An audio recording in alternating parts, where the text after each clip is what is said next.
And remember how I said the wind wasn't too bad? It's bad now. So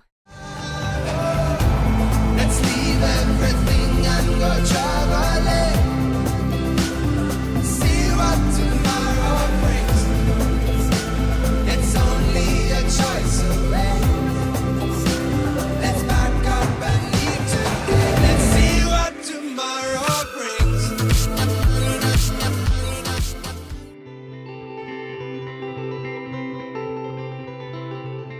well, we were headed for something I think is pretty cool. Salt flats. But not just any salt flats, the world's largest salt flats.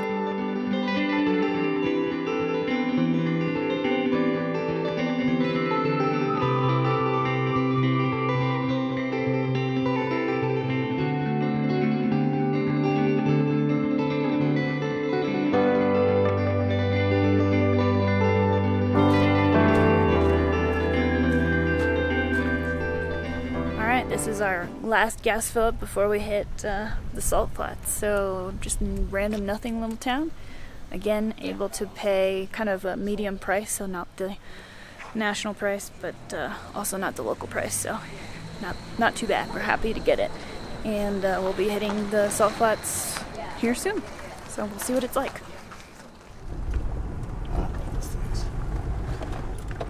So we had decided to try and enter the salt flats from the north. Sort of a back way. It was a random way in that wasn't near a town, so none of the tour trucks enter the Salar this way. We hoped it would work.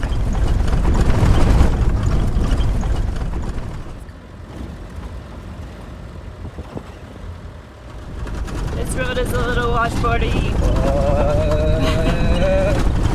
It's one of those ones where there's not a good speed either, so... Yeah, like fast or slow, it just like shakes the truck to death. That's for sure. But we haven't really aired down much, so we could air down. Yeah, we're almost sort of a short hitting road, the though. salt flats, so we'll see. But yeah, it's a little bumpy. Just a skosh, but we got a cool volcano dead ahead. Yeah, beautiful Super volcano. sharp, angular sides on it. Beautiful.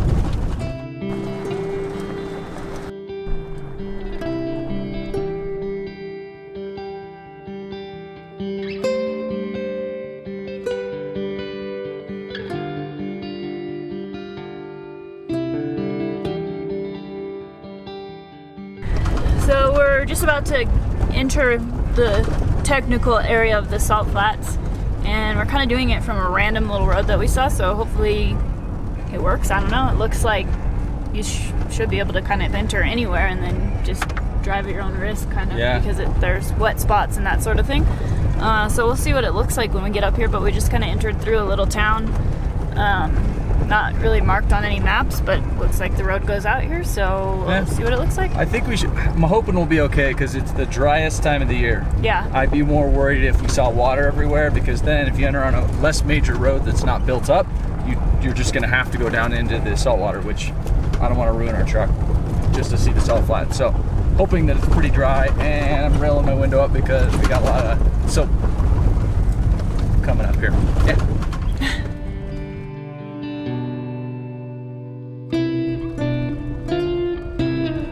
There's the salt flats, the official start of it all. It really actually looks like salt. Yeah, it's pretty awesome. It's really cool. It's nice to be back in the desert, and then there's like saguaro type cactus. I don't know what they actually are, but they're beautiful. Looks like it could get interesting up here.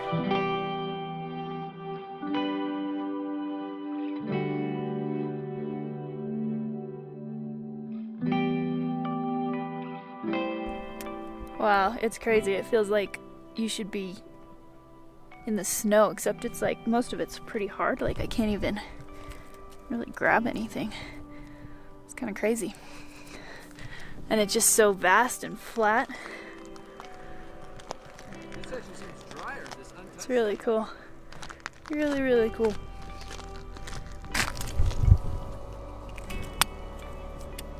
Pretty neat, huh? Yeah, it's so hard. Yeah. But then when you touch it, it's wet. Yeah.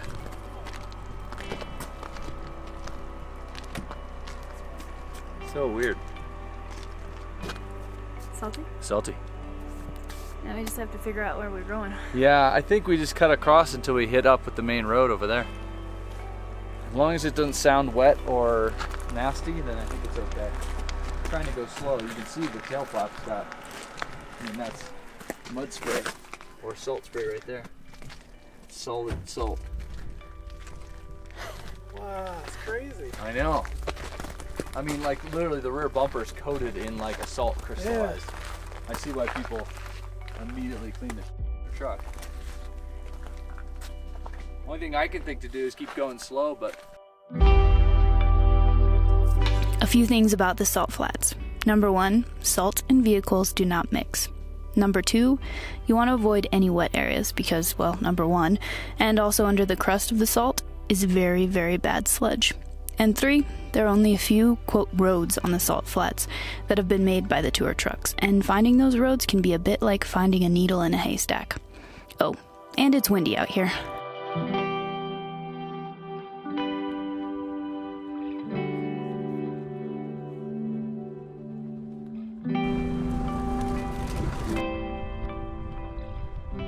It is so cool to be on the salt flats, but it's also really stressful driving on salt because it's just damp enough that it throws up some salt onto the truck, and there's puddles and stuff that you hit every once in a while or trying to avoid them. But it's cool, but I wish it wasn't salt. Yeah. It feels like you're hurting the truck so bad. Yeah, like I realize my jaw hurts because I'm gritting my teeth so bad because it's like Goose is our buddy and we don't want to hurt him, and he's so rust-free that I hate to hurt anything like that. But we'll get a car wash after we get off. Oh, for sure. Yeah, we're gonna spray that. But we did pick dry areas. We haven't gone through any like liquid salt water. No, and we're driving pretty dang slow. The whole, we're doing about 15 to 12. Yeah. The whole salt flat is moist. I didn't expect that. I thought it would either be sort of underwater. I've seen videos and photos of that, and I've seen videos and photos of it looking like this, and it looks bone dry, but it's not. It's holding on to a lot of water. So you're flinging up salt. Our mud flaps and our rear bumper have like crystal on it. It looks like ice. It looks like you've been off-roading in the snow. Yeah. And ice is packed on there, but it's all salt. Yeah. And it's just so bright. If you don't have sunglasses, it would really suck at you. It's just like being in snow, really. Pretty cool though. A little stressful, but pretty cool.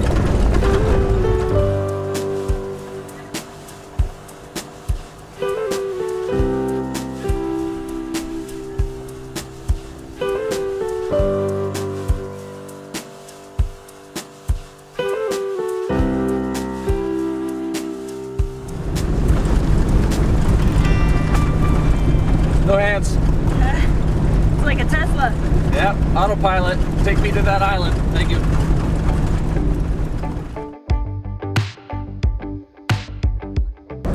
It really is crazy. The scale, like, it just plays with your mind. Like, we can see a car out there. Literally it looks like a toy car. It's so small. Yeah. But it's just because it's so far away. And every piece of land, like, there's a bunch of islands out here, and you look at them and you go, oh, that's not a little tiny island. That's not that far away. And then you get to them and it's huge, and it is quite far away. Yeah, we were driving along at like 60 miles an hour on the salt and just put on a cruise control, and it's just dead straight, and the island just seems like it's never getting any closer. Yeah. Finally we got here, and this is really cool island to the fish, but yeah, wild. So now we're just kind of cruising around it. I don't think Shannon and Tim were going quite as fast because we can't see them yet, but a not so smooth spot. A little bumpy right here.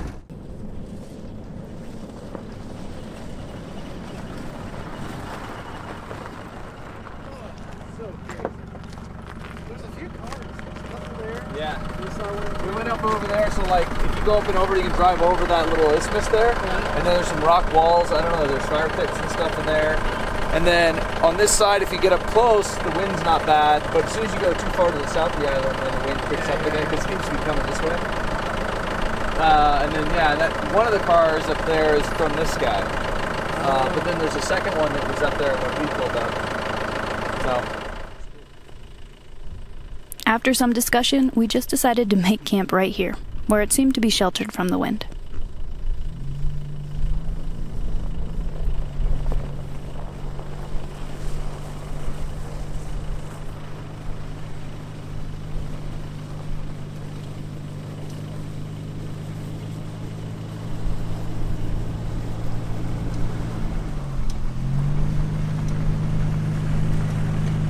All front, so we finally settled on our campsite for tonight. We're tucked back down over there, sort of out of the wind. Doesn't seem like it's too windy today, which is good. I'm sure it can get way windy out here. But man, these islands are so cool. They're like coral still, which is pretty neat. And it really just feels like you're sailing, which is crazy. When you're driving out here, you just kind of point in a direction and head that way. And yeah, these islands are all over the place, so really neat, really pretty, really unique. So far my favorite part of Bolivia.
Okay, we just finished eating dinner. We made steak, mashed potatoes, and green beans. Very American meal in the middle of the salt flats. But the sunset is beautiful.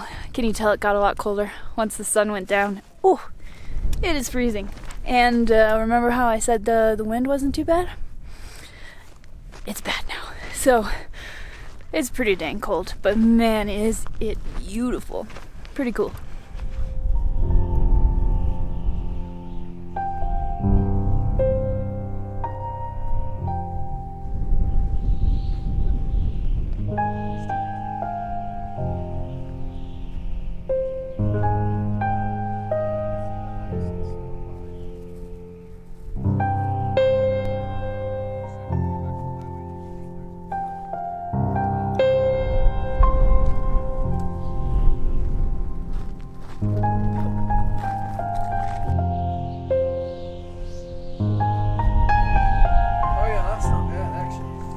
That keeps going.